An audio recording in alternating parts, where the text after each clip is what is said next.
చంద్రబాబు నాయుడు 1995 నుండి 2004 వరకు 9.5 సంవత్సరాల పదవీకాలంలో దేశంలోనే అత్యంత గుర్తింపు పొందిన ముఖ్యమంత్రుల్లో ఒకరు. ఆయన ఒక గొప్ప ఆర్థిక సంస్కర్త. రాష్ట్ర స్థాయిలో పాలసీల్ని లిబరలైజ్ చేయడంలో మేధావి. ఫారిన్ మీడియా అతన్ని ఇండియాలోనే కాకుండా మొత్తం డెవలపింగ్ వరల్డ్లో one of the most promising లీడర్స్గా కీర్తించింది. 1998లో హైటెక్ సిటీ మరియు జీనోమ్ వ్యాలీని ప్రారంభించిన ఘనత ఆయనది. రాజీవ్ గాంధీ ఇంటర్నేషనల్ ఎయిర్పోర్ట్ మరియు ఇండియన్ స్కూల్ ఆఫ్ బిజినెస్తో సహా హైదరాబాద్లో ఐటీని ముందుకు తీసుకెళ్లింది మరియు మోడర్న్ ఇన్ఫ్రాస్ట్రక్చర్ని మెరుగుపరచడంలో అతని గొప్పతనం కీర్తించలేంది. అయితే ఇంత ఎక్స్పీరియన్స్ అండ్ గొప్ప విజన్ ఉన్న వ్యక్తి 2019 ఎలక్షన్స్లో ఎందుకు ఓడిపోయారు?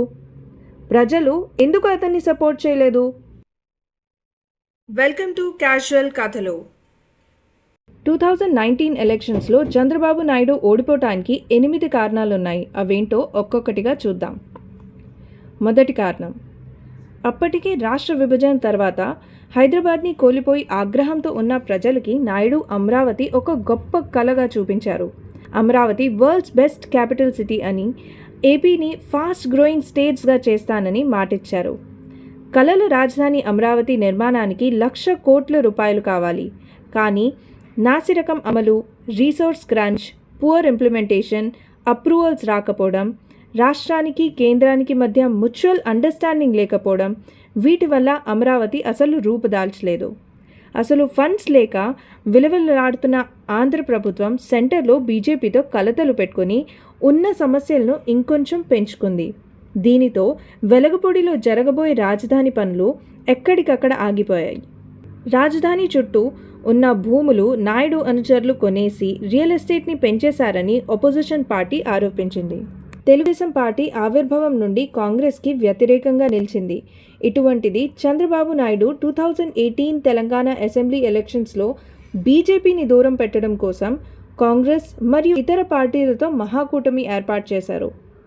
అసలే కాంగ్రెస్ రాష్ట్రాన్ని విభజించింది అనే కోపంతో ఉన్న ఆంధ్ర ప్రజలు ఈ కూటమిని జీర్ణించుకోలేకపోయారు.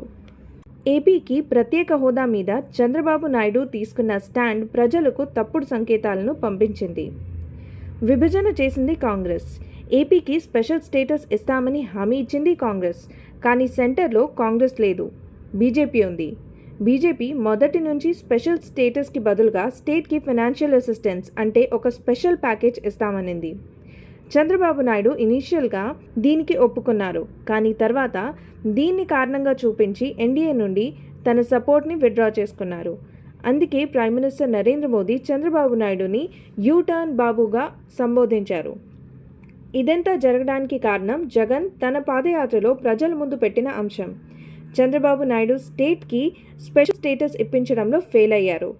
ఈ ఒత్తిడిలో చంద్రబాబు నాయుడు తీసుకున్న నిర్ణయాలు అతని ఓటమికి దారితీశాయి. 2019లో పవన్ కళ్యాణ్ రూలింగ్ టీడీపీ పార్టీకి ప్రయోజనం చేకూర్చడానికి కాపు ఓట్స్ని స్ప్లిట్ చేశారు. వీళ్ళు స్టేట్స్ 5 crore పాపులేషన్లో 17% ఉన్నారు. ఆ టైంలో 37% ఓట్ బ్యాంక్ ఉన్న బీసీలు కాపు పార్టీకి ఎక్కువ ఇంపార్టెన్స్ ఇవ్వడాన్ని జీర్ణించుకోలేక వైఎస్ఆర్సీపీ వైపు మొగ్గు చూపారు.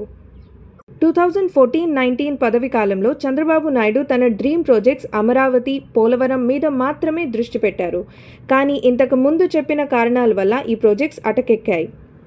కొన్ని mega companies like Kia Motors, Isuzu Motors, Pepsi, Mondelez and Foxconn AP వైపు ఇన్వెస్ట్మెంట్స్కి ఇంట్రెస్ట్ చూపించాయి. కానీ వాటి వల్ల పెద్దగా ఎంప్లాయ్మెంట్ జనరేషన్ జరగలేదు. పదవి చివరి కాలంలో సంక్షేమ పథకాలు, డ్వాక్రా మహిళలకు loans, old age pensions, double bedroom ఇల్లులు, రైతులకు వ్యవసాయ పెట్టుబడి మద్దతు ప్రకటించినప్పటికీ లేట్ అయింది. అవి ప్రజలకు చేరలేదు. కుల పక్షపాతం. చంద్రబాబు నాయుడు ప్రభుత్వంలో అన్ని కీలక పదవుల్లో అతని కులం వాళ్లే ఉండటం బయట నుంచి చూసే ప్రతి సగటు మనిషికి కుల పక్షపాతంలా కనిపించింది. ముఖ్యమైన ప్రాజెక్ట్స్ కాంట్రాక్టులు కూడా తన కులం వాళ్ళకే ఇవ్వటం గవర్నమెంట్ మీద ఆరోపణలు రేపింది. విచ్చలవిడిగా అవినీతి. అమరావతిని క్యాపిటల్గా డిక్లేర్ చేయకముందే గుంటూరు, విజయవాడ రీలో చంద్రబాబు నాయుడు అనుచరులు భూములు కొనుగోలు చేశారని ఆరోపిస్తూ అపోజిషన్ పార్టీ లిస్ట్ రిలీజ్ చేసింది. మోదీ ఎలక్షన్ క్యాంపెయిన్ చేస్తున్నప్పుడు కూడా పోలవరం, అమరావతి ప్రాజెక్టులు చంద్రబాబు నాయుడుకి ఏటీఎంలుగా మారాయి అని ఆరోపించారు. కులతత్వం, అవినీతి అనే జంట ఆరోపణలు ఓటర్లని స్పష్టంగా ప్రభావితం చేశాయి. Last but not the least, TDP అంటే వన్ మ్యాన్ షో. అది చంద్రబాబు నాయుడు. వేరే ఏ లీడర్కి ఇక్కడ స్థానం లేదు. పాలసీ డెసిషన్ అది చిన్నదైనా పెద్దదైనా అతనే అనౌన్స్ చేయడం, ఇతర మంత్రులకు అవకాశం ఇవ్వకపోవడం టీడీపీలో సమర్థవంతమైన నాయకుల వెలితిని చూపిస్తుంది. ఇది చూసి ప్రజలు విసిగిపోయారు. ఈ వీడియో మీకు నచ్చినట్లయితే లైక్ చేయండి, సబ్స్క్రైబ్ చేయండి. మీకు నచ్చినా నచ్చకపోయినా మీ ఒపీనియన్స్ని కామెంట్ సెక్షన్లో తప్పకుండా రాయండి. క్యాజువల్ కథలు. Thank you.